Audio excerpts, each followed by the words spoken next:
have a special guest with us today. Chris Christie was sworn in as the governor of New Jersey on January 19th of 2010 and re-elected to a second term on November 5th, 2013. Under Governor Christie, New Jersey has faced some really big problems, but he solved it with common sense solution and bipartisan cooperation. He has implemented an aggressive reform agenda to restore fiscal responsibility and integrity to state and local governments. He has lowered property taxes. He's reformed the state's pension and health benefit system. And he has improved public education so that every child in the state of New Jersey has access to a quality education. He is a lifelong New Jerseyan who has a great affection and commitment to his state, where he has lived his entire life. So please join me in giving a warm Scott County welcome to Governor Christie. Thank you. Thank you all. Appreciate that. Carol, Carol, they gave you like the fake microphone. Thank you, Carol, for the introduction and for the warm welcome. It's good to be back in Scott County, and it's good to be back in Iowa. Thank all of you. At noon today, coming to an event like this, I really appreciate it. Really happy to be back in Iowa here, and for all of you to be here on a Friday at noon. That means happy hour starts at noon today, everybody. That's a good thing. I've been coming here to Iowa since 2010. And in 2010, soon after I was sworn in as governor, in that fall, actually, of 2010, I got a call in my office from a secretary came in and said, former Governor Terry Branstad is on the phone for you. And I said, Terry Branstad's on the phone for me? I didn't know Terry Branstad even knew who I was. And I picked up the phone, and Governor Branstad, as you all will recall, was in the midst of a campaign, a heated campaign against the Democratic incumbent to regain the governor's seat here in Iowa. And he said to me, listen, we really need help out here, and I really would like it if you'd come out here and help me raise some money, campaign. And I couldn't believe it. Terry Branstad, Terry always feels bad when I say this, but I have to say it. I read about Terry Branstad like when I was in school, you know? Terry Branstad wants me out there. I remember when I was in college. I was in college when Terry Branstad got elected the first time. But okay. I said, Terry, I'd be happy to come and help you. So we came, we had a great day campaigning and a really big fundraising event for him. We raised, I think, over $600,000 in one night. And the reception here was great. And I've been coming back ever since. Came back in 11 to help him with state party. Came back in 12 here to help Mitt Romney in his campaign here during the caucuses in 2012. Came back here in 2014 to help Governor Branstad again. Now I will tell you, you all know how incredibly tenacious Terry Branstad is. I'm doing 14 states in the last 5 days of the 2014 campaign. And I was chairman of the Republican Governors Association, and I was hopscotching across the country and a lot of very close races at the end. And I don't even remember which state I was in when my cell phone rang, and it was Governor Branstad. And he said, Chris, I need you to come back to Iowa. Now, I knew Terry was way ahead. Right? I mean, there was no doubt, right, last year in that election that Governor Branstad and Lieutenant Governor Reynolds were going to be reelected. I said, Terry, I'm doing 14 states in 5 days. He said, no, you have to hear me out on this one. And I said, okay. And he said, I think I actually have a chance to win Lee County. And he said, in my entire electoral career, I've never won Lee County. And if you come to Lee County and campaign with me, I think I could actually win Lee County. So I think to myself, no, okay, I'm going to do 15 states in 5 days, but I couldn't say no to Terry. So I said, all right, Terry, I'll come to Lee County. So we did a campaign event in Lee County. And on election night, obviously this race was called right after the polls closed, and Governor Branstad was going to be safely reelected. But at about 11 o'clock Eastern time, my phone rang and it was Terry Branstad. And he said, Governor, I have great news. And I said, what's the news, Terry? I know you already won. He goes, no, we won Lee County. Well, Bless God. Very good, Terry. Way to go. We won Lee County. And I tell you, he sounded happier at 11 o'clock than when I spoke to him at 9:30 Eastern time when he told me he was reelected. He sounded more happy about the fact that he actually won Lee County. So I've been coming to Iowa so much over the years, and you all have always so warmly welcomed me. And I really appreciate the warm welcome and the very kind words of encouragement that I've always gotten through the years from folks here in Iowa. And now that I've decided to run for president myself, this is the place to be. And I've told people have asked me back home in New Jersey, so what's it like to campaign in Iowa for President of the United States in the summer of 2015? And I said to them, you'll be amazed. You'll be absolutely hot, yeah, that's true. But I said, you'll be amazed. I said, the great thing is that the folks of Iowa so seriously take their responsibility as the folks who are going to help to set the course for our country over the next 4 years. That I said, we have people who come, hundreds of people who come to town hall meetings in the middle of the summer, 8 months before anybody's going to vote, because they want to start figuring out who these candidates are and what they intend to do for the country. And they're so engaged and so involved. It's really a wonderful affirmation of our democracy. Really wonderful affirmation of our democracy. And so I'm thrilled to be out here and to be talking to all of you. I want to talk about a couple of things quickly off the top, but what I do in these things is leave the overwhelming majority of the time for you to ask me questions about whatever it is you want. You don't have to fill out cards when you walk in with your questions. My staff doesn't review them to see which ones I like to answer and answer those. You raise your hand, I call on you, and then we answer the questions. And that's the way we do it. I've done 138 of these town hall meetings in New Jersey as governor. Some for groups about this size, around 200, probably on the small side of New Jersey. And on the large side, we've done town hall meetings with over 1,000 people in them in New Jersey, and we run them all the same way. There's two things I want to talk to you about this morning off the top, even though there's lots of different issues that we could talk about, which I'm sure we'll cover during your questions. The first one is in a presidency that has been, at least in my opinion, uniformly disappointing. What the president has done in the last 10 days, I believe, is the thing that we will look back on historically as the single worst and most dangerous thing that he's done in his presidency. Now, that's a high bar from the guy who gave us that huge stimulus package in the beginning of his presidency. High bar from the guy who raised taxes. High bar from the guy who established Obamacare. High bar from the guy who's signing executive orders all over the place that have nothing to do with the rule of law. But what he's done with Iran in the last 10 days is something that we're going to look back on as a country if we don't do something to stop it. And really regret what we've done not only to our country, but to the world. This president has entered into an agreement with Iran that has given away the store. It's given away 70 years of effective nuclear deterrence in this world, and is now giving the largest sponsor, state sponsor of terrorism in the world, Iran. It's going to give them a glide path not only to a nuclear weapon, but it's going to lift the conventional arms embargo against them in 5 years. It's going to lift the embargo against technology to help them build ballistic missiles in 8 years. And the worst part of all of that, from the point of view of our democracy, is the president's lying to us. He's looking us right in the eye, and a week ago Tuesday, he got on television at 7 o'clock in the morning, he looked in the camera and he lied to the American people. He said that this agreement is not built on trust of the Iranians, this is built on verification. And he said that we had anytime, anywhere access in Iran for inspections if we thought they were cheating. And even though I'm a Republican, he's a Democrat, I'm an American first, and I want to believe my president. Because we just have one of them at a time. But then when I spent the time later that day to begin to look at the agreement, we understood that it was an enormous lie. See, if we think they're cheating somewhere, we get to ask them to go and inspect someplace. But then they get to object. And if they object, that objection goes to an arbitration panel. And Iran has a vote on that arbitration panel. And that arbitration panel has 24 days to give a decision before we can go and inspect anywhere.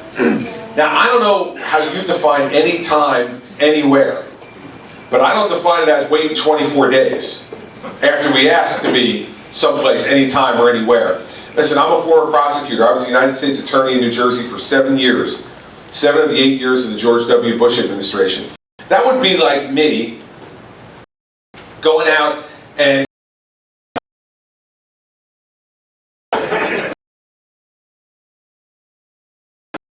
criminal in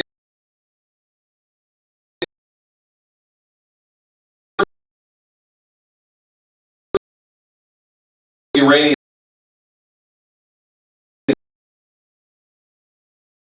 We all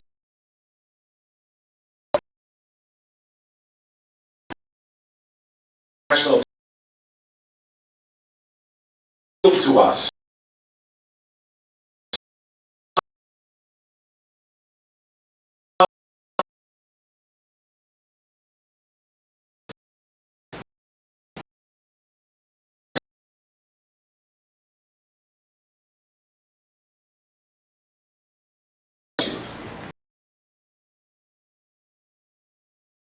I can't trust you. This is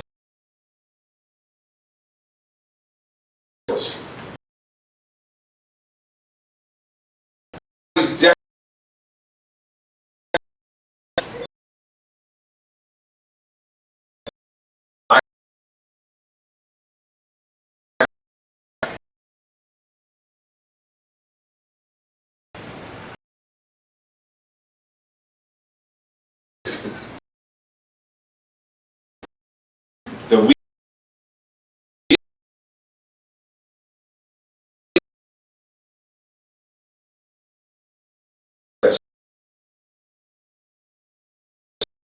what he's doing.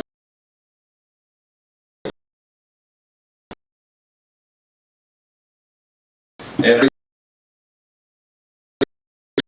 actually,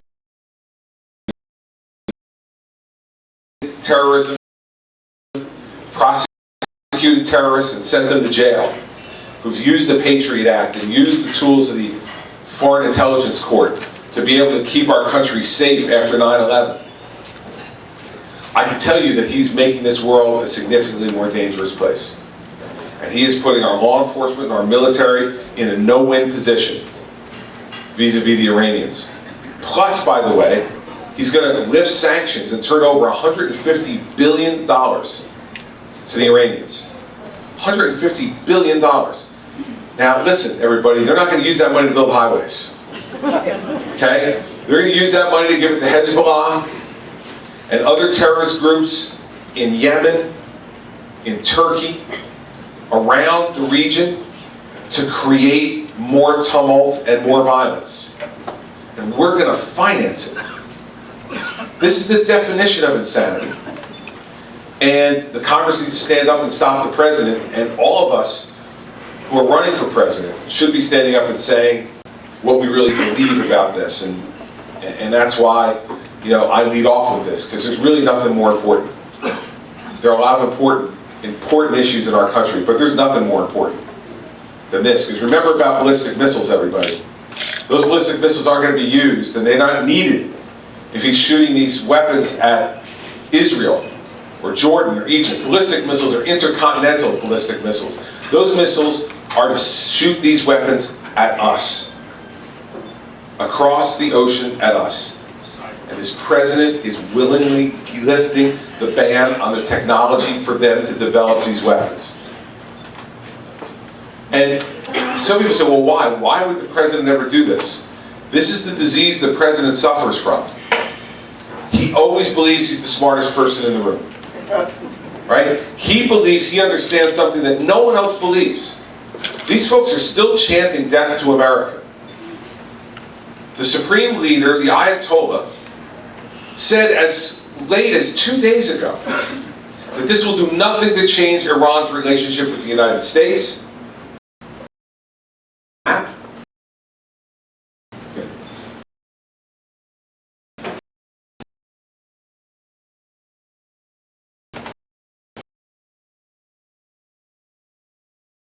System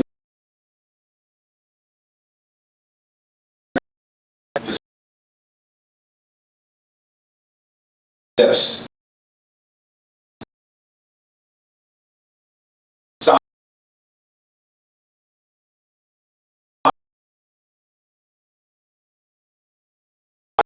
Out of control. That's why our founders gave Congress the ability, the authority, to be able to vote no, and if he vetoes it, to override that veto with a 2/3 vote. And Democrats should join with Republicans to do that. And we should have our voices be heard. Time is short. He's trying to ram this through. He's already had a UN vote. But you know what? He needs to be reminded. The United Nations doesn't run foreign policy for this country. The people and the Congress of the United States run foreign policy for this country.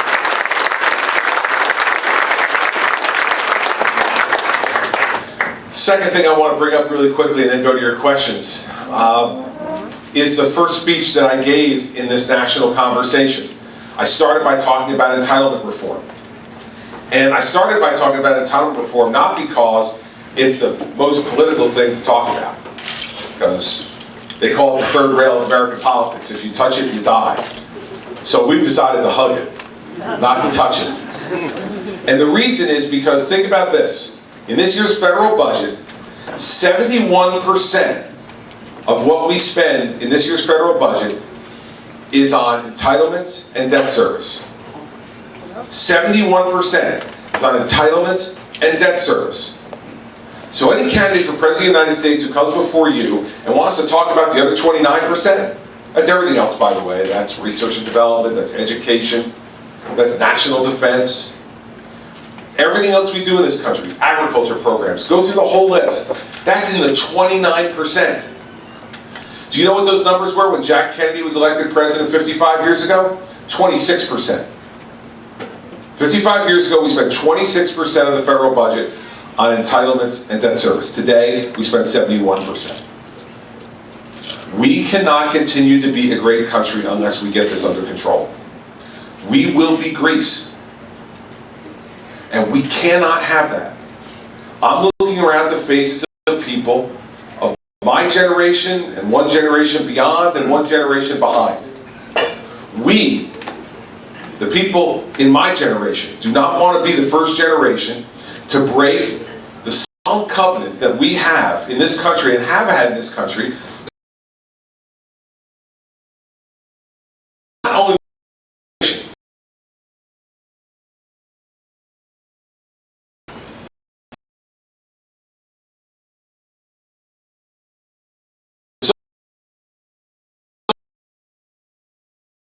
security system is 7 to 8 years away from insolvency. Now, the Social Security Administration says it's 15 years, but Harvard and Dartmouth just came out with a study that said it's really 7 to 8 years. And so you read it and you say, well, how did the government get it wrong by half? Well, they said they did two major things wrong. They overestimated fertility and underestimated life expectancy. It's a bad combination for Social Security. Overestimate the number of people who are going to be paying into the system, and underestimate how long the people who are taking out of the system will be taking out. That is a deadly combination. And so we need to deal with this, and we need to deal with it honestly. First, let's say this. We are living in an era of great blessing. The blessing is that we're all living longer. And we're living better quality of life. A woman now in the United States is 83 years old. The average life expectancy for a man is 79 years old. I see some of you ladies smiling. Just want to caution you that 10 years ago, you had us by 6 years. 10 years later, you got us by 4. We're gaining on you. And the really bad news for you is, you might be stuck with us for the entire time. In 10 more years, we may catch up, and then that little respite you thought you were getting at the end from us, you're not going to get. So that's the really bad news I'm bringing. Forget Social Security, you'll be stuck with us guys for the entire time. But at 83 and 79, programs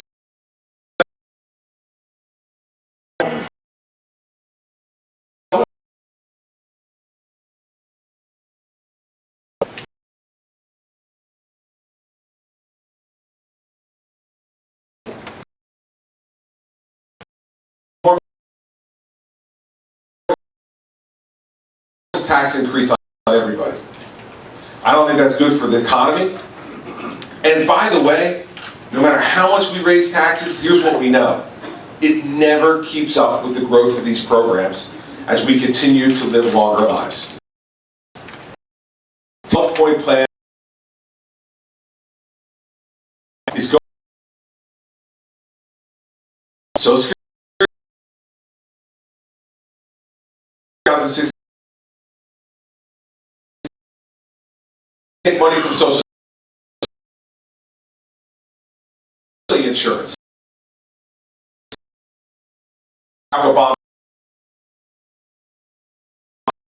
you could say that because you're not going to have to worry about it. You're going to be gone from when you're stealing from the Social Security program. And secondly, he says that because it's in his administration.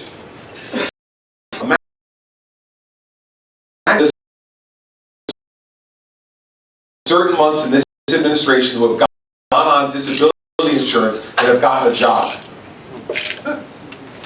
There's been an explosion because he's done nothing to try to cull back the fraud and the abuse in that program. And to encourage people to get back to work. To give them rehabilitation programs to help them get back to work. To encourage their employers to take them back to work. So we put forward a 12-point plan. Have a moment of relief. I'm not going to go over all 12 points. If you want all 12 points, go to chrischristi.com. They're on there. They're in detail. They're scored. You see all the numbers attached to them, what it will save, and how it will help the programs. But I'll just tell you the two on Social Security that also apply to Medicare. First, we need to raise the retirement age by 2 years. But we're going to phase that in over 25 years. All right, so no one is throwing grandma off the cliff. Okay, nobody who's got Social Security now is going to get it taken away from them. No one who's even close to qualify for Social Security now will have their time of eligibility delayed in any significant way. 2-year increase phased in over 25 years. At the end of the full phase-in, I will be 79 years old. So, God willing, I'll be 79 years old. Throwing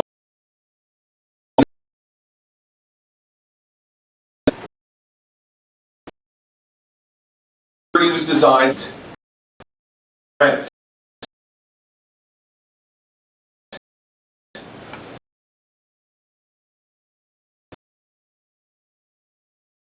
Make those choices.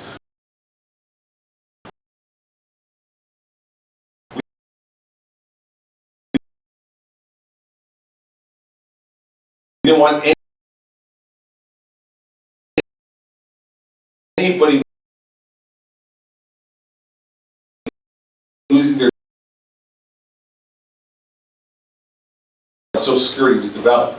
Well, if you have $5 million invested outside of your home, and you've got that throwing off $200,000 a year in income in retirement, after you've stopped working, you're not choosing between heat and food. The country's done well, I paid into the system, I want my money.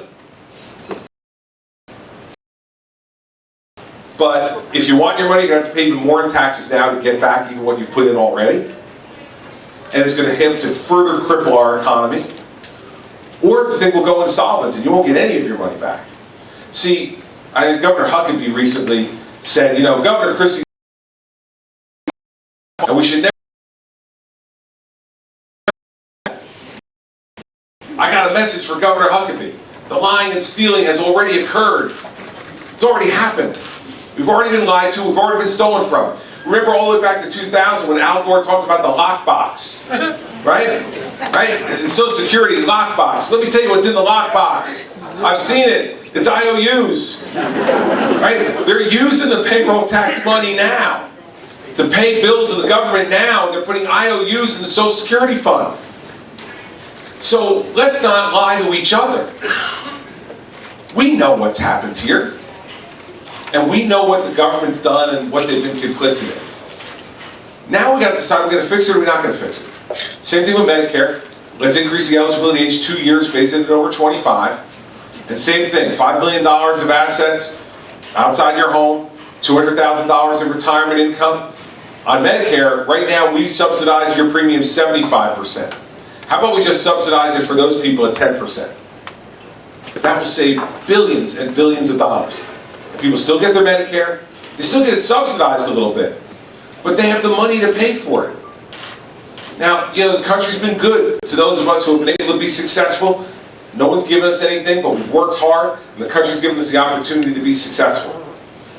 We need to decide, how are we going to deal with that? Because if we don't, that 71% is going to keep getting bigger, and by 2030, there are estimates that if we continue the spending where it is now, that every dollar we raise in taxes today on the federal level will be spent by entitlements and debt service. Every dollar. How will we defend our country? How will we help to educate our children? How will we do research and development for the next round of cures of diseases or treatments of diseases? Well, how will we do all these things that's made America great if what we continue to do is deny what we know is true? We know in our heart, we know it's true. And that's why I'm talking about it. Not because it's politically advantageous, because the easiest thing in the world to be said, don't worry about it, I have a plan, I'll fix it, don't worry, it'll be fine, don't worry, it won't cost anybody anything. It'd be the easiest thing in the world to do, and then move on to the next topic. We can't do that, everybody. The moment has come where we got to deal with this, and I think we need to deal with it honestly with each other, and that's why I'm talking about it. So, those are two big issues, two very different issues, but two really important issues to our country's future. There's lots of other ones that I've talked about. I came out here to Iowa State University, gave a big speech on education reform, and that's on our website. You can see specifically what we want to do to reform education, tax and regulatory reform, to get our economy moving, and the role of our national defense, our national intelligence communities. We've given speeches on all those, and we put forward more detail than any other candidate in this race. Heard a candidate complain the other day that, you know, my positions, meaning that candidate's positions, on comments I made about entitlement reform are being misconstrued by the press. Well, it's much harder to be misconstrued by the press if you're specific. If you continue to speak in generalities, then you can have other people interpret what you mean. People don't have to interpret what I mean about Social Security. Raise the retirement age 2 years over the next 25 years, means test it in the way I just said. You don't have, it's not left open for interpretation. You may not like it, but it won't be mischaracterized, at least not by people who are being honest. But the more vague you are, because you're trying to have it both ways, well then the more you're subject to that kind of misinterpretation. I'm not going to be that. See, I'll end with this and take your questions. 7 years ago, a majority of people in this country voted for a bumper sticker. They voted for hope and change. And we had no darn idea what hope and change meant, except it sounded good. Hope, who's against hope, who's against change? Right? Sounds like a good thing. And this president was very articulate. Started right here in this state. Was very articulate, persuaded a lot of people of his party in the beginning, and then persuaded a lot of Americans, both who are independents and some Republicans, to vote for him on hope and change. And now we know what hope and change looks like. And we're not voting for a bumper sticker again. We better not. This time around, you better demand for the people who offer themselves for President of the United States specifically what they'll do. You do not want to buy a bumper sticker again. So that's why I'm being as specific as I am. Because I want you to know what you're buying. You vote for me, I'm going to tell you exactly what you're going to get. If you talk to people in New Jersey, what they'll tell you is, we don't agree with him all the time, but damn, when he says he's going to do something, he does it. And when he says he won't, he won't. And that's the way we lead, and that's the kind of president I'll be too. So, you'll see what you're buying. Go to chrischristie.com, listen to what we're going to be talking about over the next number of months, and then there'll be no mystery. If I'm not your cup of tea, there's only 15 other candidates for you to choose from. You know, I remember coming to Iowa in 2012, late 11, early 12, and I had people in Iowa saying, you know, there's not enough good candidates. Right? Remember those complaining? I don't know, I don't like this field of candidates, I'm not comfortable with any of them, I don't really like them. Now I come back 4 years later and I'm like, there's too many candidates, what are you guys all doing here? Leave us alone for a little while. You all, the folks of Iowa, New Hampshire, and South Carolina, are going to be the Goldilocks of this race. 4 years, it was too cold. It's too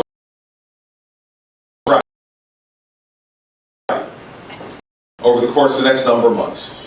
So we'll get to the fun part now, which is you get to ask me questions and I get to answer them, and we'll do this for a while. So raise them up and we'll see what we're going to do here. This gentleman's been eyeing me the entire time. Yes, sir.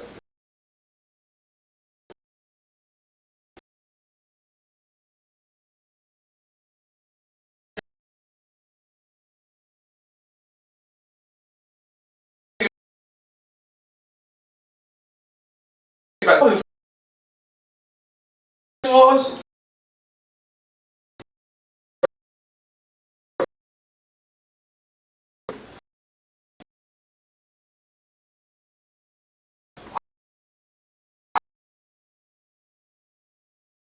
I know they're federal law. Force you to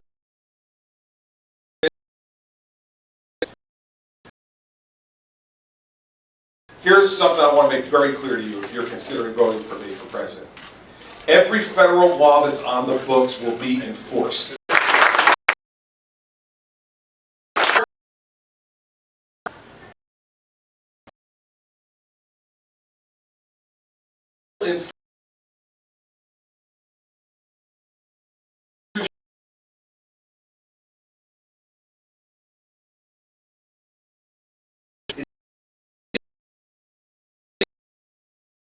And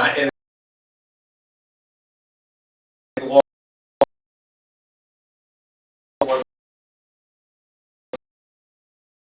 they want to enforce.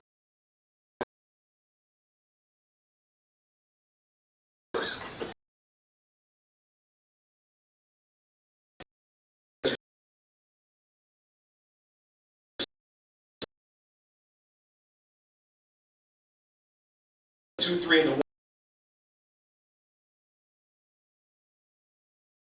morning.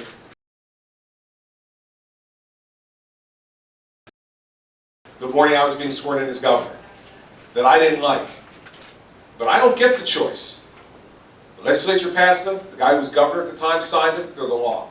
I got to enforce them. Supreme Court in my state's made decisions I don't agree with. My choice to say I'm not going to enforce I don't like it. And the President of the United States has to be the person who sets that example first and foremost in this country. Because if he doesn't, no one else will follow the law. So that's my view on sanctuary cities and following the law in general. Yes, sir. Go ahead. It takes a second. Anyway. Americans want less.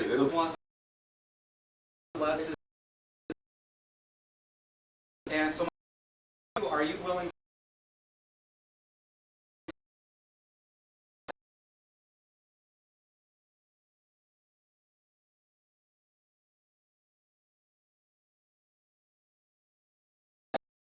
It's another example. Said this. Done it. Not that they have revoked RFS off the federal legal books. It's still there, but they're just not doing it. They're refusing to do it. I'm for example, which I should have thought to use. That's my third example of when this administration, there's a law in the books, they decide they don't like it, they don't do it. So yeah, I'm for the renewable fuel standard for all the reasons that you mentioned. And in New Jersey, we've had, I think, a very smart approach to dealing with energy in that way and providing more options. You know, New Jersey, 53% of our electricity is generated by nuclear. 53%, right? We've got, imagine this, New Jersey creates the third largest amount of solar energy in the country, behind Arizona and California. We've taken, and we're building 3 new natural gas-fired electric plants in our state as well. I really believe that we've got a whole bunch of sources of energy that we should be using and exploiting, doing more exploration for oil and natural gas in our country, using things like the RFS to give people more choice and more options. These are all good things, and we should be doing that. And our president reinforced that law. Yes, sir, there. Okay, if you become the next president, what you feel is the most pressing issue you need to address when you hit the ground running the first 100 days? You know, I'll tell you what I think, but I want to preface it by saying some of it's going to depend on what this guy does for the next 18 months, right? Because who knows what he's going to do next that may change this. But I think the most important thing I have to do, I'm going to give you two things, because I think they can happen at the same time. The first thing is we have to reform the tax and regulatory system in this country immediately to get our economy growing, not at 2%, but at 4%. Because the income inequality problem we have in the country, I agree we have an income inequality problem. I just disagree on how to fix it. Hillary Clinton believes that the way to do it is, more paid sick leave and a higher minimum wage. Well, paid sick leave isn't going to create a job. Higher minimum wage is not going to create a new job. It's in fact going to cost jobs. I want to create opportunity for the next generation of folks. So I've said we got to do a few things. On the tax side, what I propose immediately is to lower tax rates to 3 rates.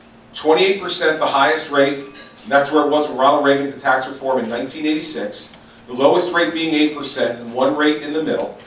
But in return, we got to get rid of all these deductions and loopholes. And the only 2 I'd keep are the home mortgage deduction on your house, interest deduction, and the charitable contribution deduction to continue to support charitable works in our country. Everything else has got to go. There's going to be lots of stuff in there you like. But in return, you get a lower rate, you get to do your taxes in 15 minutes. Here's how much you made. Here's how much you paid in interest. Here's how much you contributed to charity. There's the bottom line, multiplied by one of the 3 brackets, whichever one applies, send your check and go home. Now, this is the part. Can you only imagine how many people I'm going to get rid of at the IRS after that, right? And this is the part, of course, of the speech that my father hates the most, because my father's tired now, so things at 35.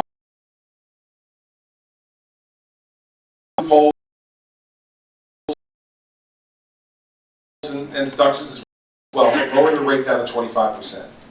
And that'll put us right in the middle of all the industrialized countries. We don't need to be the lowest. We're the United States. We offer them a lot of other advantages to do business here, but we can't be the highest. Also, we can't be double taxing.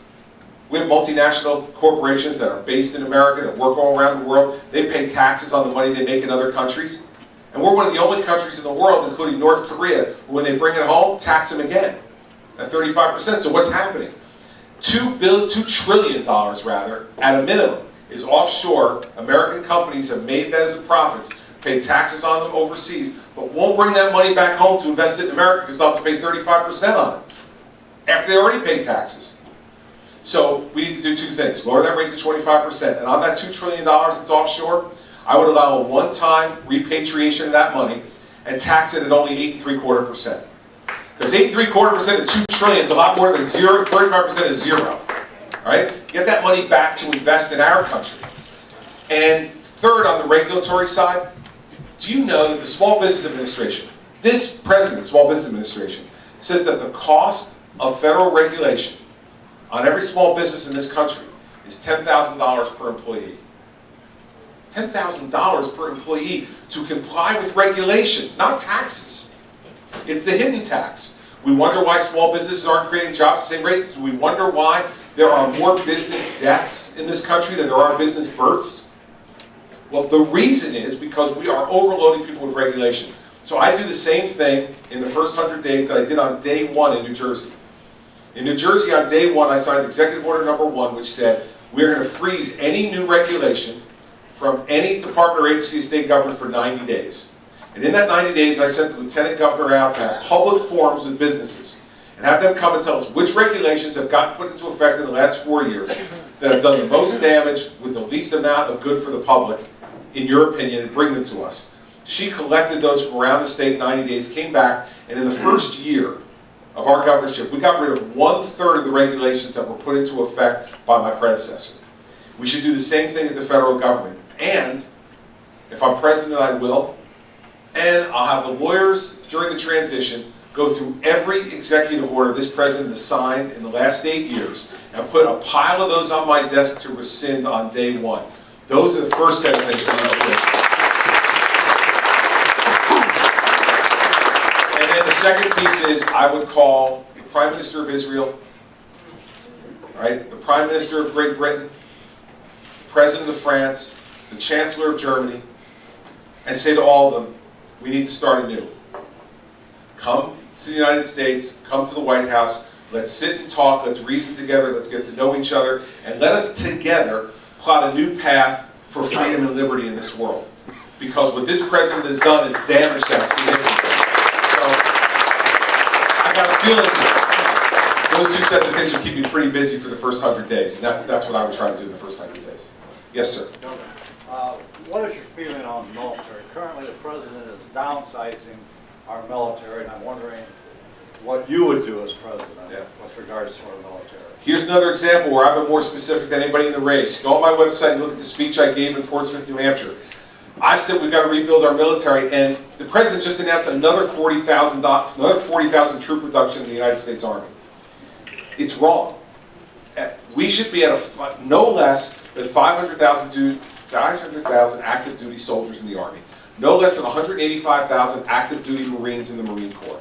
We should have a Navy that's not at 260 ships, where this president is headed at the lowest level in history, but up to a 350 ship Navy. We should modernize the Ohio class of submarines so that between our naval ships and our submarines, we can make sure that the waterways of this world are kept safe and free from any type of interference to trade or anything else that free nations are trying to do. And we shouldn't be cutting the Air Force hardware 50% as this president's doing, but we should have no less than 2,600 aircraft in our Air Force operational and ready to go. If we do those kind of things, then we will once again be a promoter of peace in the world. American strength promotes peace, not war. Because when people know that we're strong beyond challenge, they don't challenge us. What's happening now? We're getting challenged all across the world because they know two things: that he's weakened our military and overstretched it, and secondly, that he's weak and he's timid and unwilling to make decisions. I don't know that I would have said what the president said, which was if Assad uses chemical weapons in Syria, then we're going to take him out. But the president drew a red line there. Once the president of the United States says that, and then Assad uses chemical weapons to kill his people, we better take him out. Because when we don't, the mullahs in Iran see that, Putin in Russia sees that, the Chinese see it, and they say, oh, we don't have to worry about the United States anymore because this president's too timid to keep his word. And so that's what I would do with our military. One is to rebuild it to the levels I just talked about, and two is to be a commander-in-chief who doesn't think this nation needs to be the world's policeman, because we don't. But we do need to be the world's leader. And we need to be a clear and strong, direct voice that no one will wonder whether we mean it or not. And lots of people have lots of things to say about me, as I'm sure you know. But one of the things they've never said is, I wonder if Christie really means what he says. You know, we wonder what he really thinks. They'll know. All those folks will know around the world.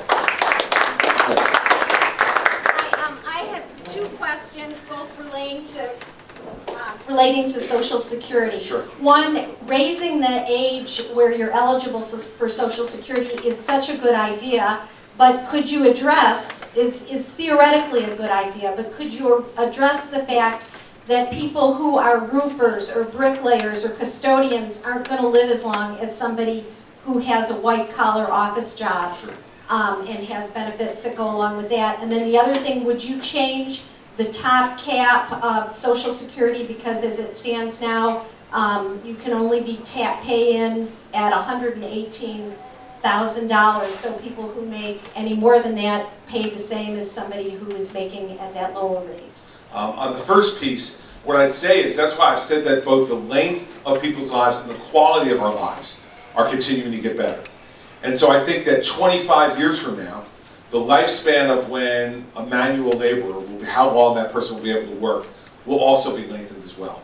Because of the increases that we have in medical science that are allowing us to do things now that we would never thought and will continue to do that way. So I think that if you give it 25 years, which is what we're giving it, that you're going to see advances in medical science and treatments and pharmaceutical treatments that are going to allow us to even have manual laborers who will be able to work longer, much longer than they're able to work now. Until 65? Yeah, listen, I think so. I really do. And listen, there will always be early retirement available for some people. People can take that now in Social Security. They take a penalty for it now. They take a penalty for it now just 2 years later than they would. Secondly, on the cap, the way I want to deal with the cap is on the expense side, not on the tax side. So I say for people who have made a lot of money and have been able to save a lot of money, I want to means test it so they don't take the benefit. I don't think it makes sense for us to increase taxes now and to draw that money out of our economy. Our economy is puttering along at 1.5%, 2% growth. It's killing, choking our ability to be able to create jobs. The more money the government takes out of the economy, the less money is there to create jobs for our young people and for folks who are looking to change careers in mid-career. And so that's why there's two ways to deal with it. You're right, you can do it one of two ways. Either take that cap off, which is I think what Mrs. Clinton will probably propose, is just take the cap off and have everybody pay payroll tax on every nickel that they make. That wasn't the idea behind it to begin with. It was supposed to be that everybody gets the same benefit, so everybody pays the same up to the level that we need to pay to sustain the program.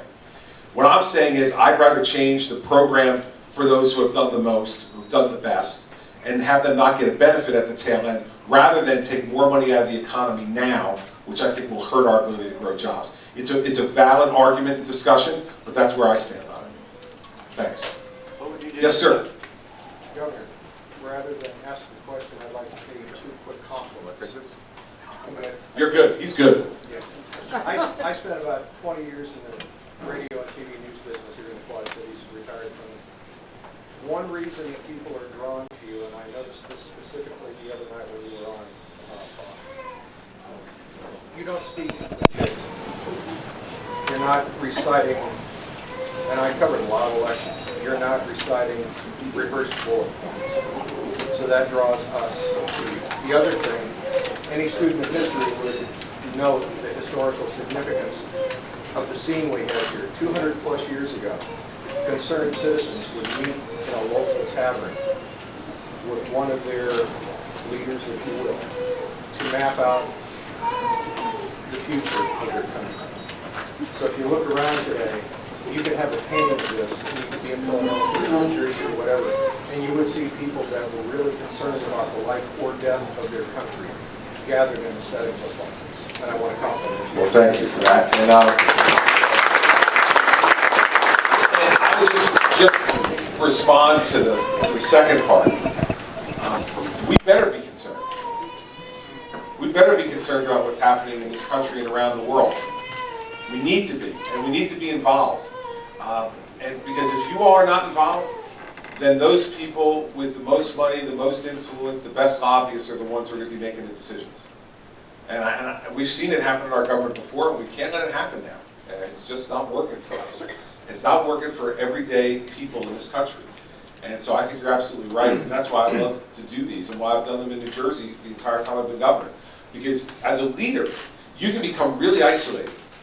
I mean, think about this, right? You become governor of New Jersey, you know, and you have state troopers with you all the time, and you ride in these black SUVs, right?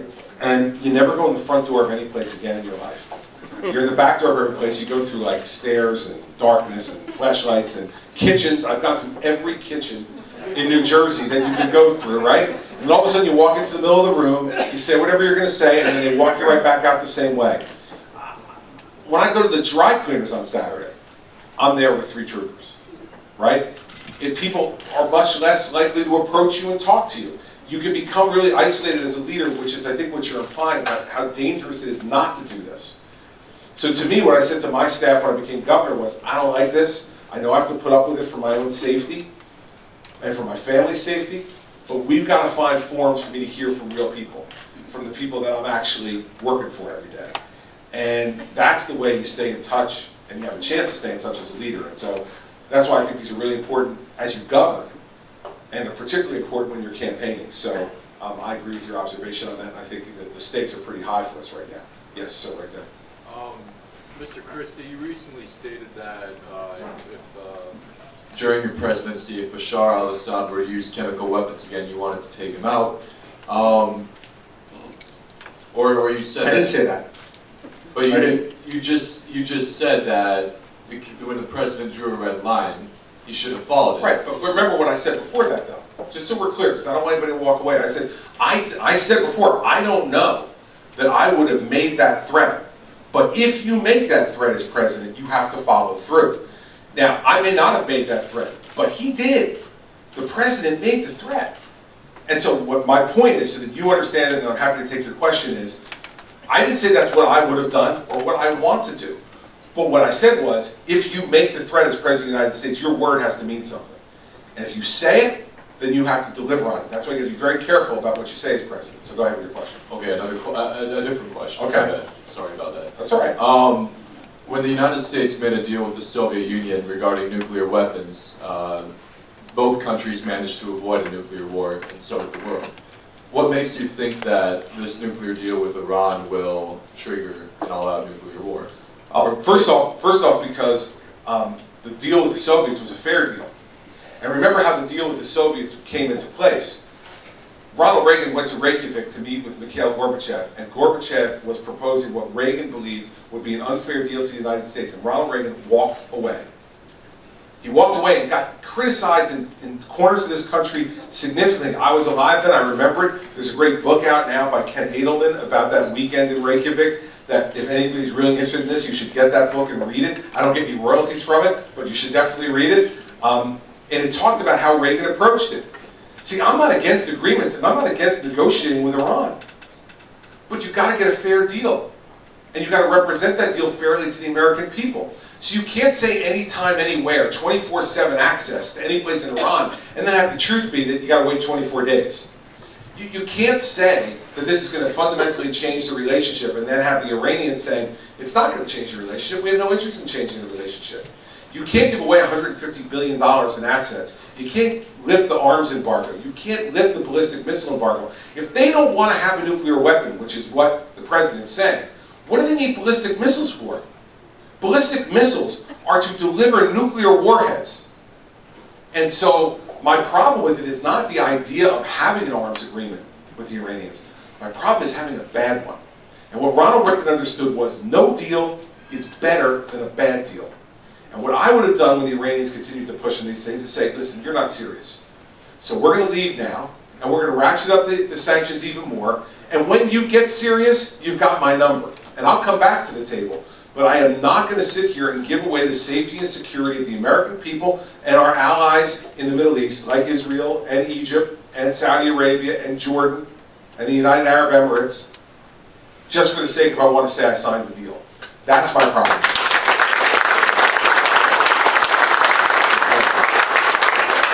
Yes, this is a different topic. I've been waiting 8 years to become president. All right. You wait longer than I have. That's good.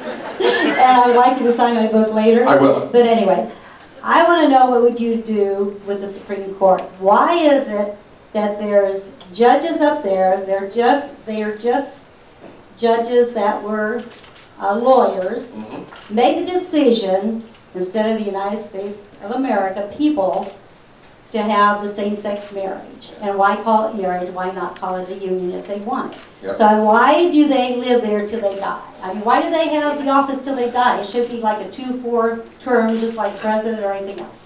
Well, it's a bunch of questions in there, so let me try to get to all of them. First one, let's get to the substance of the example you used. That, you know, I vetoed a same-sex marriage bill in New Jersey. I fought it to the New Jersey Supreme Court. We lost in the New Jersey Supreme Court. And same-sex marriage is now the law in New Jersey as it is across the entire country now after the U.S. Supreme Court decision. But I opposed it because of what you said. I feel like words matter. And marriage has always been defined for 2,000 years as a union between a man and a woman. And I have no problem with same-sex couples having the rights of other couples, but I just think marriage is a word that has a certain meaning. And so that's the basis upon which that I opposed it. But on the court, you have a bigger and I think an even broader concern that's a really well put one. The problem now is that, and the difficult thing I can tell you as a governor who appoints Supreme Court justices in my state, you never know what they're going to do when you put them up there. You think you do. You think you have an idea at least of how they think about things. And you try to appoint people who you think will just interpret the law and not think that they're up there to write the law, which is I think what the court did on same-sex marriage. I mean, I think if you look at those two decisions, back-to-back days, Obamacare and then same-sex marriage, And just look at Chief Justice Roberts' 2 decisions. Chief Justice Roberts, on the first day, on Obamacare, was saying, you know, I know this isn't exactly what the law says, but I know what they meant. Right. Day 2, he writes the dissent in the same-sex marriage case and says, we shouldn't be substituting our judgment for the judgment of the elected representatives of the people. I'm like, did you read what you wrote yesterday? And this is a Republican, right? So it's frustrating at times. Now, I'm not for electing Supreme Court justices. I don't want to see judges running for office. From my perspective, the idea of having judges raise money and run for office and have to campaign, I just don't think it'll work. Now, here's the system we have in New Jersey, which I think has some merit to it. The governor appoints judges to the trial court and justices to the Supreme Court, and you get a 7-year term. And at the end of that 7-year term, the governor then decides whether he or she wants to renominate you.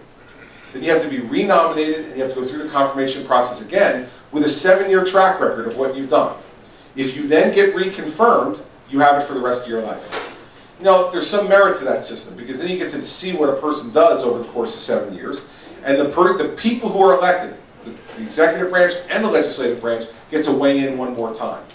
I think that takes it out of the electoral politics, which I don't agree with, but puts in an extra added layer of safety for those of us who think that courts have gotten out of control and certain justices who have gotten out of control. So I think that's something that merits some consideration. It works in New Jersey. It works well. I've gotten rid of 2 Supreme Court justices. I'm the first governor since the Constitution was changed in 1947 to permit this, to not reappoint justices to the Supreme Court. But they gave me the authority to do it. If I think it's the right thing, that's what I'm going to do. And the last thing is, if you're looking for the type of justices that I would appoint as president, look at Justice Sam Alito. He's from New Jersey. He had the job I had before I had it. He was U.S. Attorney in New Jersey before I was U.S. Attorney in New Jersey. And I think he's one of the smartest, most intellectually honest people that we have on the Supreme Court. So if you're looking for the type of people that I would appoint folks like Sam Alito. So that's my idea on the process, on the type of person, and then on the substantive issue you raised, which was same-sex marriage. Yes, ma'am, right there. There are a few of us left, but how do you feel about we gap babies? I didn't hear that, I'm sorry. The gap babies. The gap babies. Don't you know it? I don't. We're the ones that were born between 1918 and 1926, and we get less Social Security than You get less. you people. By the way, you brought up a new issue to me that I don't know a darn thing about. Is that right? That is right. And that's why I love to do these things. Because now I'm going to go read about the gap babies and decide what position I'm going to take on that. So how about when I come back, I'm coming back next weekend to Iowa again. Next weekend, you give your contact information to my guys, and I will call you when I get back to Iowa and tell you what I think. But I don't know right now, so I'll just be guessing. All right?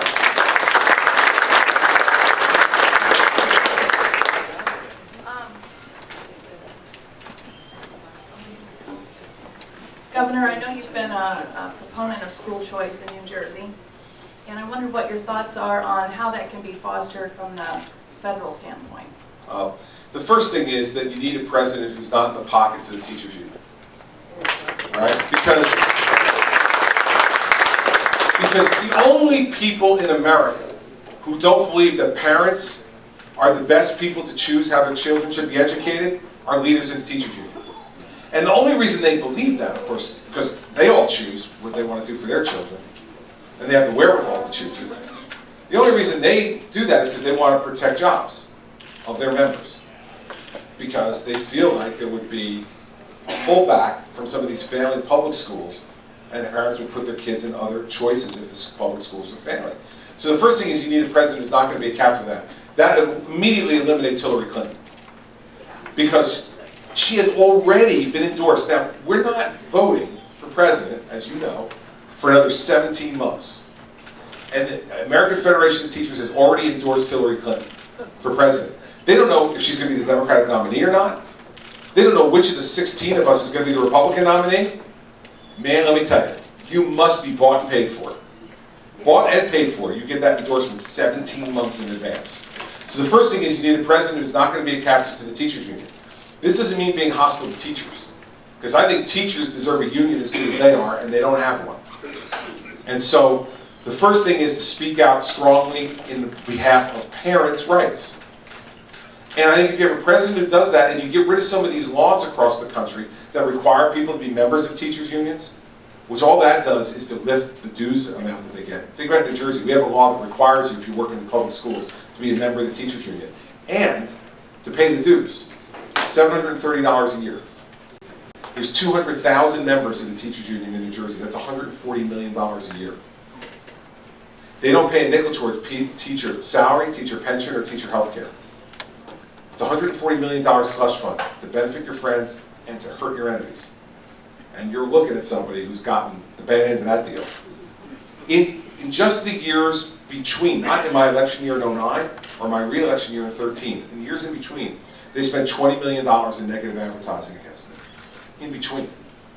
So we need to speak out on these things. Secondly, we need to let locals make these decisions.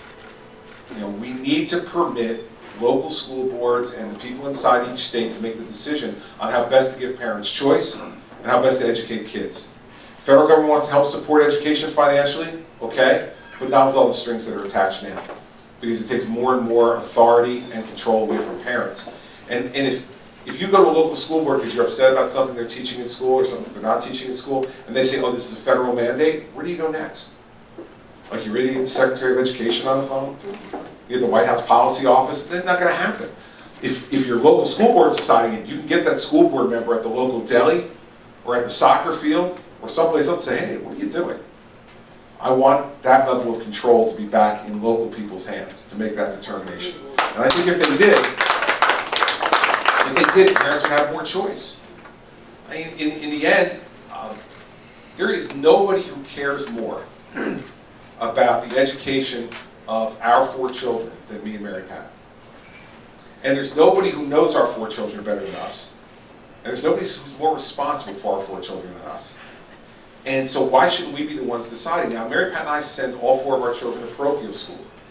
We've made that choice, but we're paying a lot of property taxes for an education, public education system that's a good one in our town. And we have to pay the tuition at their parochial schools. Now, we've done well, so we can afford to do that. But why should that be the determining factor? Child's education is important no matter how much money the parents have. It's the key to their future. So I think as president, you try to lift as many of the regulatory burdens as you can off of strings being attached to money that goes to localities, and then let those localities do it, and then be a strong, clear voice for the fact that it should be parents who decide how their children are educated, and not union members. We need to have an education system in this country that is built for the potential of children, not for the comfort of adults. And right now it's built for the comfort of adults. This is a fight we're going to have in 2016, and we better win it. Because if we don't, there won't be any improvement to our education system. All you need to do is look at the numbers. We're 24th in the world in science. We're 27th in math. We can't continue that way. We will not be the #1 economic power in the world if we continue at those levels. So that's the way I would go about it. Thank you. Yes, ma'am. There's been a lot of tragedies, San Diego, South Carolina. There's been a lot of tragedies like in San Diego, South Carolina, Columbine, all of those things. And when those things happen, the first thing that usually politicians do is they talk about gun control instead of mental health issues. What I want to know is kind of twofold. I want to know how you feel about protecting the rights of the Second Amendment, and also how you would address the mental health problem. Here in Iowa, I have a lot of family in the medical field, and to see a mental health specialist, it's a 2 to 3 month wait. Yep. And I think the root of these problems is not the guns. I think the problem is mental health. And I think that's kind of a weird question. That's right. I didn't I know get how it. to put it together, so. You put it together. I get it. Okay. I know what you're asking.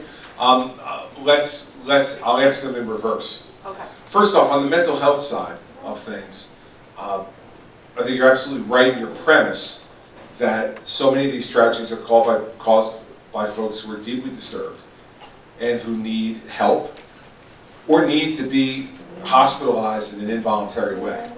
In New Jersey, we've done some things to try to make this better. We've made it easier for involuntary commitments in New Jersey if people have spoken out or acted out in ways that show that they have violent intent.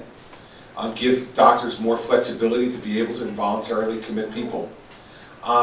Secondly, though, we need, if these background checks that we do are going to work, we need to have more access to mental health records in those background checks. It's not just about criminal records, that's important, but it's also about mental health records and making sure that folks, we know folks who have had mental health issues, and serious ones, that's part of a background check. And we need to make that broader and more important. On your first point, listen, I come at this from having served 7 years as the chief federal prosecutor in New Jersey. We don't need new laws in this country. We need to enforce the ones we already have. And we need to enforce them against criminals. You know, in the Bush administration, they put forward a program called Project Safe Neighborhoods, which was mandating that the U.S. attorneys do gun cases against criminals. Criminals who possess guns should be charged federally. And when they're charged federally, they have no chance of parole. And they're going to serve significant sentences. That's the way you're going to send a deterrent message on gun crime. It's not by trying to prosecute people who are collectors, hunters, people who have them for self-defense, people who are not committing crimes. We need to focus on people who are committing crimes. If we did that, that would lower the violence level that we have. Listen, if the federal government went in and made a major effort right now in Chicago, why aren't they? Why isn't the Obama administration more aggressively sending in the FBI and ATF? I did this in Camden when I was U.S. Attorney. When I was U.S. Attorney, because of the mandate we had from the Bush administration, Camden, New Jersey was considered at that time the most dangerous city in America. And I got together as U.S. Attorney with FBI, the ATF, the DEA, and the Marshal Service. And I said, we're going to drop the other things we're doing in Camden, and you are going to partner with the Camden City Police Department and the State Police, and we are going to go after gun crime in the city. Well, we had an extraordinary effect on the level of violence in the city in the mid-2000s because we put a focus on it. We went and arrested the people who were out on warrants, who we were ignoring, who had already committed crimes. We went and got them off the streets. Hundreds of them we got off the streets. We went after people with gun crimes. I'll tell you one quick story about that. A guy who we arrested dealing drugs. We were partnering with the Camden City Police. It was a Camden City Police cruiser that was driving, and we had an ATF agent in the car. They went, they arrested the guy. He was a felon, previously committed felonies. He had possession of a handgun illegally, and he was dealing drugs. So he got in the back of the car, and he'd obviously been through this routine a number of times before, and they drove past the county courthouse. And he said to the cop and the agent, "Where are you going? We're supposed to go there. That's where they always take me." And the agent turned around and said, "Oh, no. This isn't a state thing. This is a federal thing. You're going federal." He said the guy started to cry in the backseat of the car. He said, "I can't do federal time. I cannot do federal time. Tell me who I have to give up to avoid federal time." Because in the state level, you get parole. At the federal level, you don't. And so the criminals know this. They know how to game the system. We need a much more aggressive federal posture on this. And we need an attorney general, and this goes back to this gentleman's question before. We need a president to pick an attorney general who is going to enforce the law.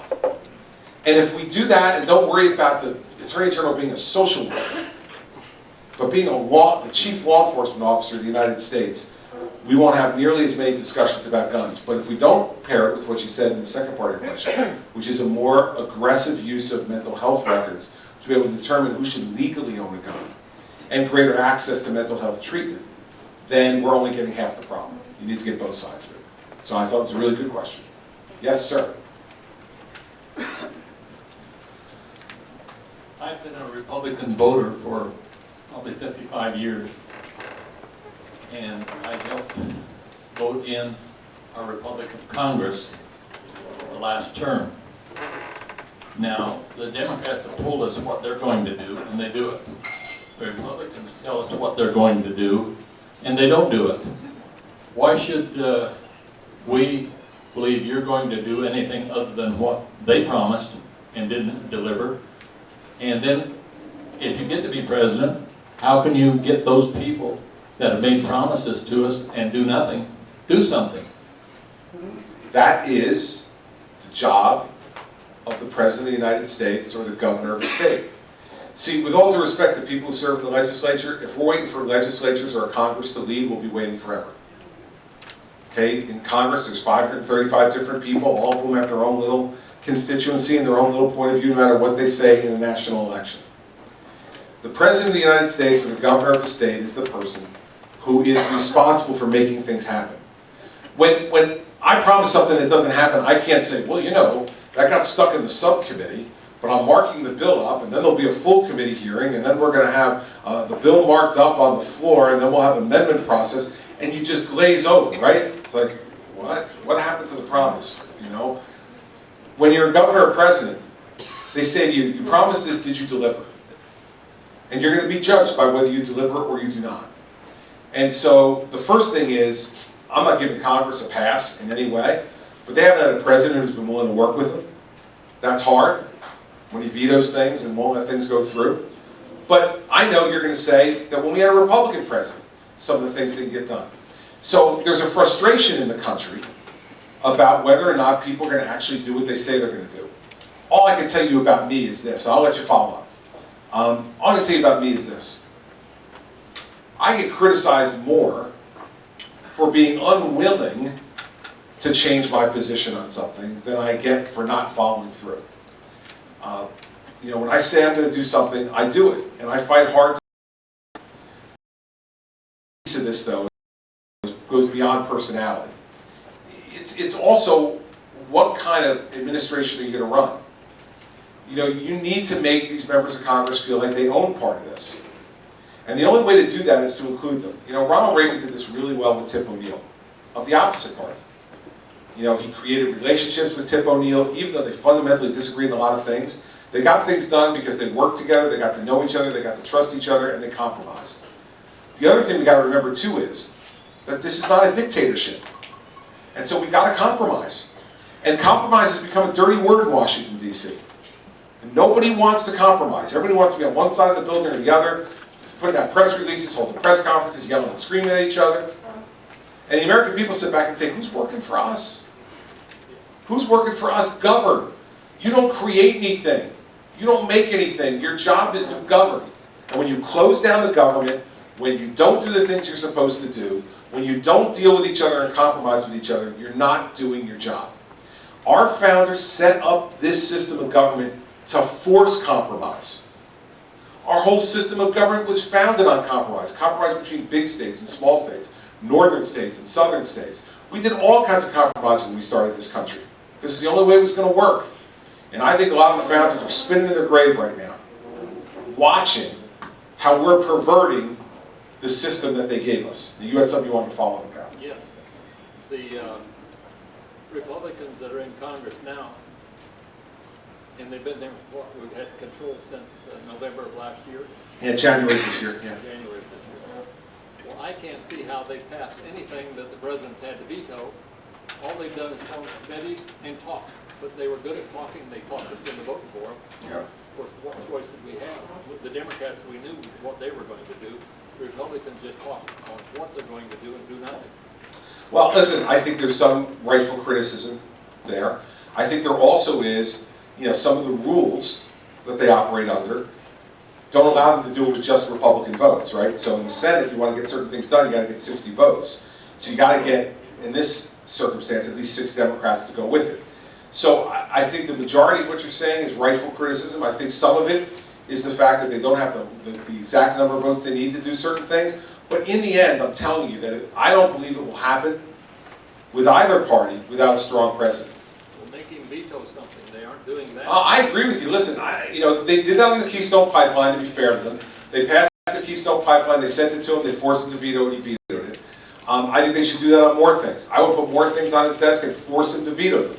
And I agree with your approach on that. But by the same token, we need to get a president in there who's going to work with the Congress to compromise in the areas where it needs to be compromised, but to force the agenda and push it. There was a gentleman who was standing back there who asked me about the first 100 days. Well, listen, I'll be like a dog on the bone, man. You know, if I work for the next, 18 months to become President of the United States, I get through Iowa and New Hampshire and South Carolina and the other 47 states, and then I beat Hillary Clinton, and I'm standing there on the steps of the Capitol on January 20th of 2017 taking the oath of office, man, let them try to get in my way. All right? Let them try to get in my way.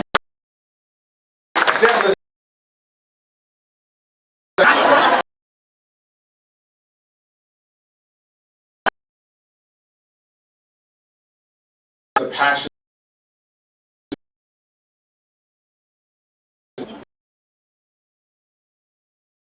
It's got.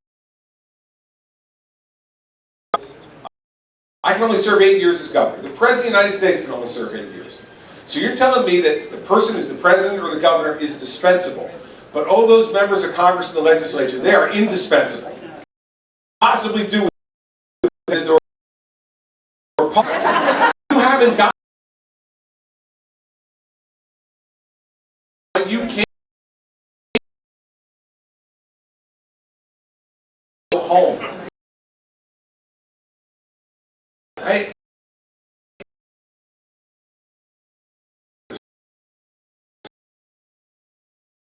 For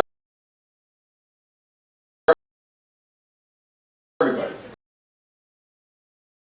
6 terms in the House, 2 terms in the Senate. That's it. Do your 12 years, do what the founders intended us to do, which was to have citizen legislators, citizen leaders.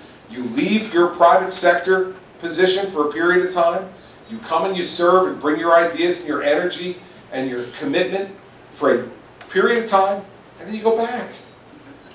And I just think that this idea that people have become professional legislators, and they have people staying there until they're 80 or 90 years old. Listen, I have no problem with people 80, 90 years old that want to work and they're able, great. But you don't have to be in Congress for 30, 40, 50 years. And so to me, term limits are the right thing to do. And it's interesting, right? Why do we have term limits for the governor and the president, but we don't have term limits for Congress or legislature? Because the Congress and the legislature make the laws. So they're like, we don't want the governor around for any more than 8 years. Us, on the other hand, we'd like to be here as long as we'd like to be. It's the same thing like in my state, we have pay-to-play laws where the governor can't take campaign contributions from folks who do business with the state, but legislators can. You're kidding. Oh no, yeah. So they said, well, how's that? Well, because they make the laws. I mean, so term limits is the same thing. I'm not optimistic we're going to get them for that very reason, but we should be talking about them because the fact is no one's indispensable in this government. Nobody. And 12 years should be enough time for you to get done and get off your chest, whatever it is you want to get off your chest. All right? And then go home.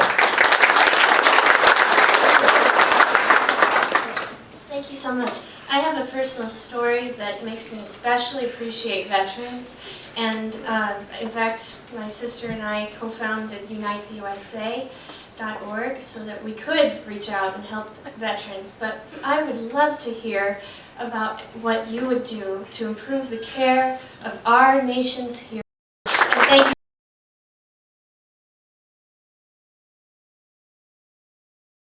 First off, what's happened at the VA in the last number of years is an awful tragedy and a scandal. And it's bad enough that they weren't provided the health care that they were promised, but then they were lied to also. So first thing,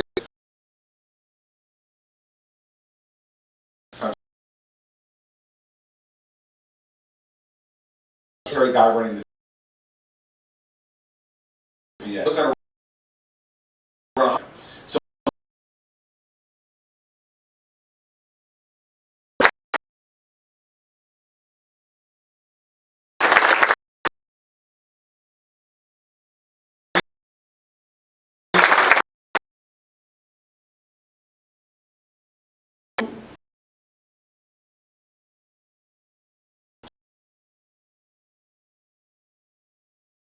join the rest of your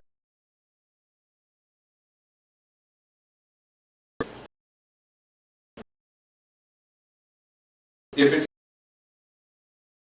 convenient if we're working it the right way. We said we're going to provide for your health care. Let me tell you about two things we've done in New Jersey that will, I think, back up, because this gentleman very aptly put, lots of people will talk about these things. What have you actually done? In New Jersey, we've done two things recently that I think will show you the level of commitment that I have to this. First, Rutgers University, our state university, paired with the Department of Defense to provide a program called Vets for Warriors. It's a 24-hour-a-day, 7-day-a-week hotline for veterans in any place in this country to pick up the phone and call if they're having mental health issues, to speak to a veteran on the other end of the line who's also trained in having to help them through these mental health issues. It's a great program, and one that's been successful and popular with veterans because their initial phone call, they may not feel comfortable calling a mental health professional, but they often feel very comfortable talking to another veteran who can understand what they've been through.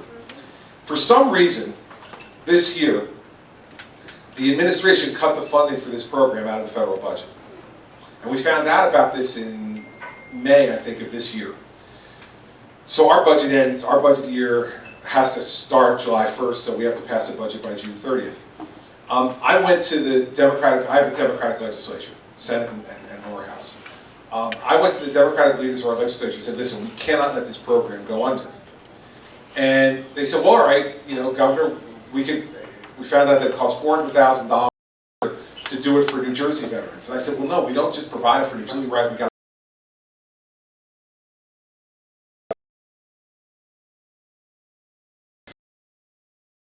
so the taxpayers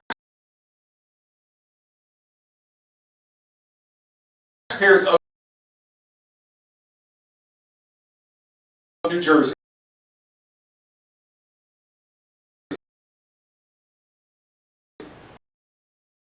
starting this October will be paying for that service for every veteran in the country who wants to use it. And it shouldn't have to be that way, but what was more important was that the veterans did not have that hotline turned off. Because if they go to make that call and that hotline's not there anymore, and that veteran takes his or her own life, I would not want to live with the guilt that I would feel over that, not spending that money, and I think the people of New Jersey felt exactly the same way. Second, we've started a new program in New Jersey that's like what I'm talking about with the presentation of the card nationally. We're partnering with our trauma care centers in the state to say, we're going to put $5 million. Any veteran who's been denied care at a VA hospital, if they come and present themselves at one of these centers, and we have in the north, central, and southern parts of our state, if they come and present themselves, they're guaranteed same-day health care at that facility. Hospital for part of it. So it's kind of a pilot program for us to see how can this work. Will veterans access it, and how much will it really cost? And we're starting at that level and seeing. But I don't want any veteran in New Jersey to go to a VA hospital and for whatever reason not be able to get their health care and feel as if they have got no place to turn. So in our state, they're now going to be able to go to one of the major trauma care centers which provide the full range of health care that they would need on any problem that they have, and be able to present themselves with their card and say, we need same-day care, and they're going to be provided same-day care. So those are two things we've done in New Jersey to show you that I'm not just talking about this. We're actually doing it in New Jersey, we mean it, and we should be doing this at the national level. The last piece is, the number of veterans we're losing to suicide is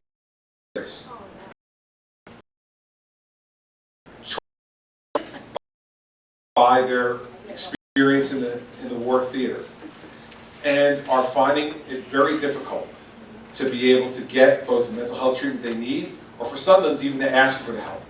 We need to be reaching out to them in a much more aggressive way on the mental health side of things. It should not be permitted in this country for us to willingly allow a veteran to languish and become so depressed that they feel as if after serving their country, the only option they have to end their pain is to take their own life. It's just not right. And we as a country owe these folks much more than that, and they deserve that treatment as well, given the sacrifice that they've made on behalf of all of our freedom and our liberty. So that's what we're doing in New Jersey, and if I were president, that's the way I would approach the problem overall. Thank you. Thank you. All right. So, they're telling me I gotta go. So, we're going to be in Iowa for the next 2 days. We're traveling all over the place. I'm doing something with Senator Grassley tomorrow in Twin Falls. I'm going to the, where am I going? I'm going to the hog roast tonight. Can I come? Listen, just follow the SUVs, baby. You come right with us. I'm sure they'd love to have you. I'm going to Clinton County tonight, right? To the Clinton County hog roast. And then I'll be in Des Moines for a period of time tomorrow, doing some things there, both in the morning and in the evening. In between, going to see Senator Grassley in Twin Falls and doing a fundraiser for Senator Grassley in Twin Falls. And then the good news for all of you is next weekend I'm back. I'm coming back next weekend, but next weekend I'm bringing the First Lady of New Jersey with me. So Mary Pat's coming with me to Iowa next week. Our oldest daughter is at summer school. She's a sophomore at the University of Notre Dame. She has, as we speak, she is finishing her calculus exam. So for any of you who believe in the power of prayer, a little prayer for Sarah Christie right now would not be out of line to make sure we get through the calculus. Mary Pat's not this time because Sarah's coming home from summer school tomorrow, so she wanted to be home when Sarah got home from school.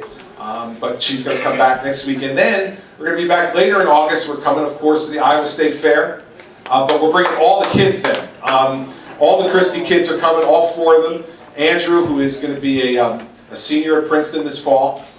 Sarah, who's a sophomore at Notre Dame. Patrick, who's going into high school in September into the 9th grade. And Bridget, who is the real dynamo in the family, who's going into 7th grade this fall, are all going to be coming with us to the Iowa State Fair. So you're going to see us a lot over the course of the next few weeks. And I want to just end with 2 things. One is first to say thank you.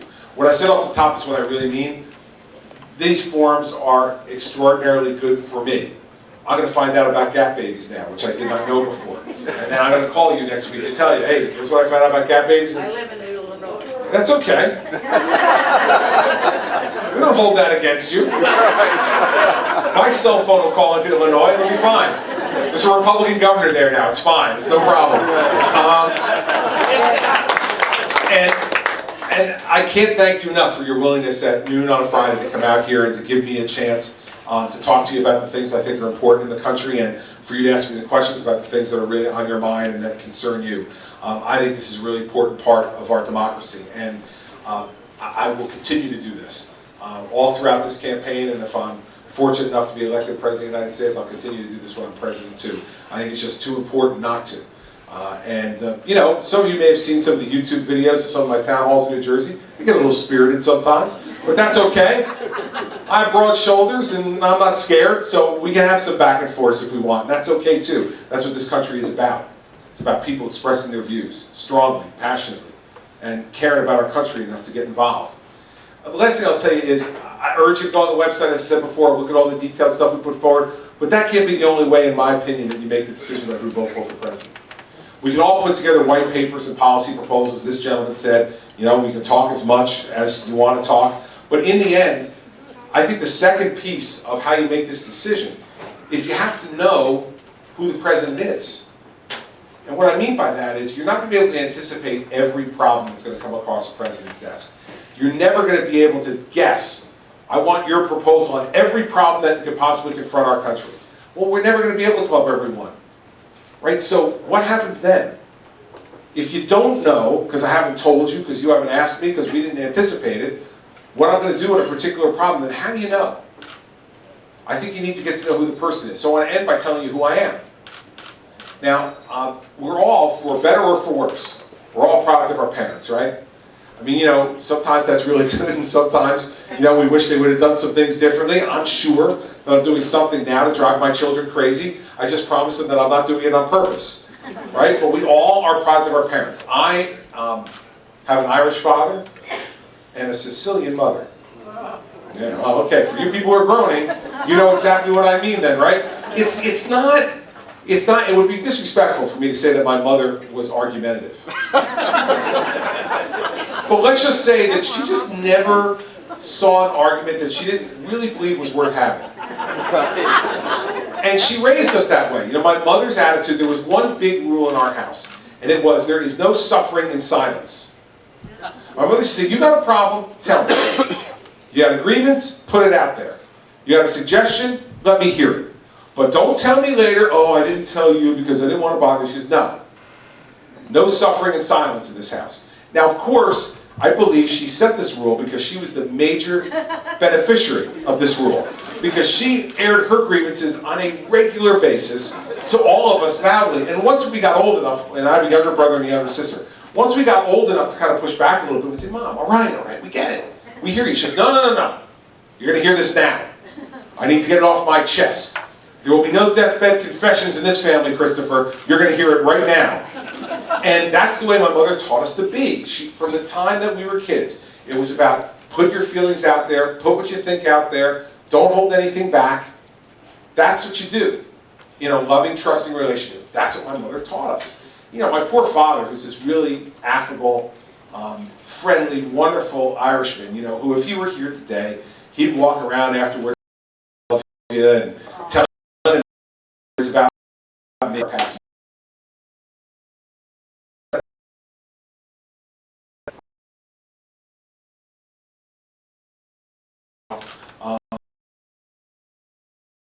And for me,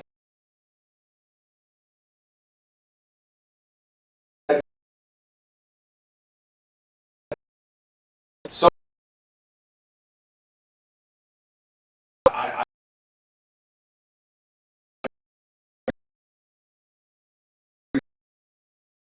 day to the responsibilities I have not only as a husband and a father, but as a public official. My mom was diagnosed with lung cancer on Valentine's Day of 2004. And, you know, for any of you who've gone through this with family members or friends, you know this disease can be really fast or really slow. In my mom's case, it was really fast. And by the end of April of 2004, I was at the U.S. Attorney's National Conference in San Diego, and my mom got real sick. And my younger brother called me and he said to me, listen, they put Mom back in the hospital, it's real bad. If you want to see her again, like, you need to come now. So I took the red-eye flight home that night from San Diego and flew back to New Jersey. I landed at Newark Airport, got my car, went to the hospital. And for those who went through this, you know, they had started to give her morphine. And so that's really right near the end where they're just trying to manage her pain and make her comfortable. And so I was sitting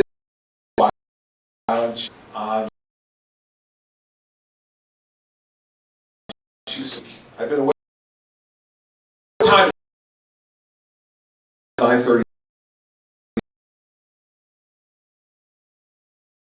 She said, go to work.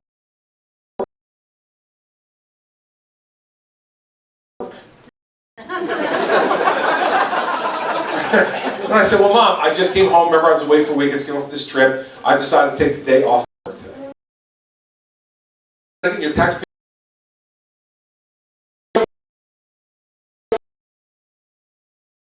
the time. Don't worry about it. It'll be fine. I'm going to stay with you. She leaned over. She grabbed my hand. She said, Christopher, go to work. It is where you belong. There is nothing left unsaid between us. And it was outside the birth of my children, the single most powerful moment of my life. Because she was giving me permission to let her go. And damn, she was right. All the things she had told me all those years, she turned out to be right. There were no deathbed confessions. There was nothing left to be said. Every grievance had been aired on both sides. I knew how much she loved me, and she knew how much I loved her. And there was nothing left to say. And so I did what she told me to do. I got up, I kissed her on the forehead, I said goodbye, I'm going to work. That afternoon, she went into a coma, and 3 days later, she was dead. And it was the last conversation I ever had with her. And it was an enormous gift that she gave me.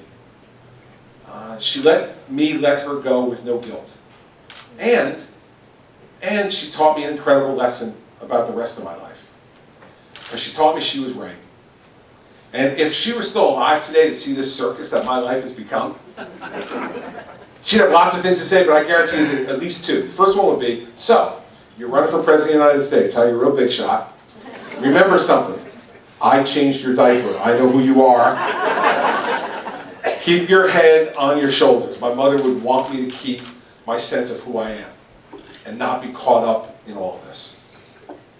And then I know the second thing she would say is, listen, if you're going to do this, And you're asking these people to trust you in the most important way they can trust you, other than inside their own family, to get them to vote for you to be President of the United States, then you better tell them everything you're thinking and everything you're feeling.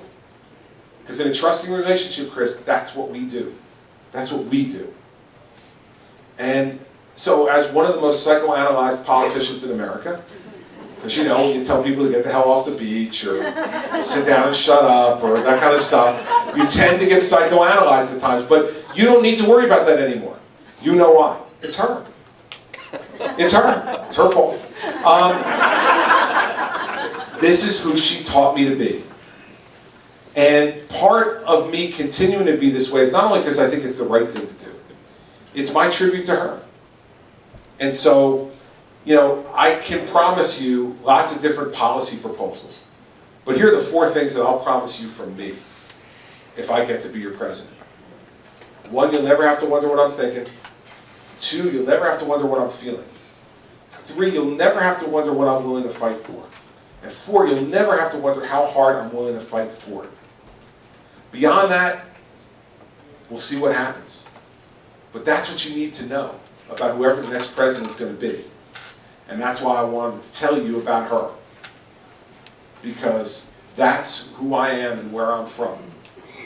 And you need to know that too, I think, when deciding who you're going to vote for President of the United States. So I look forward to spending a lot of time here in Iowa over the next number of months. It's hot now, but it'll be cold soon. So I'm enjoying it while it's warm, and I hope you do too. I'll be here a lot. I appreciate you taking the time to be with me today. I appreciate you being part of this process and loving your country enough to be here. And thanks for your time today very much. I appreciate it.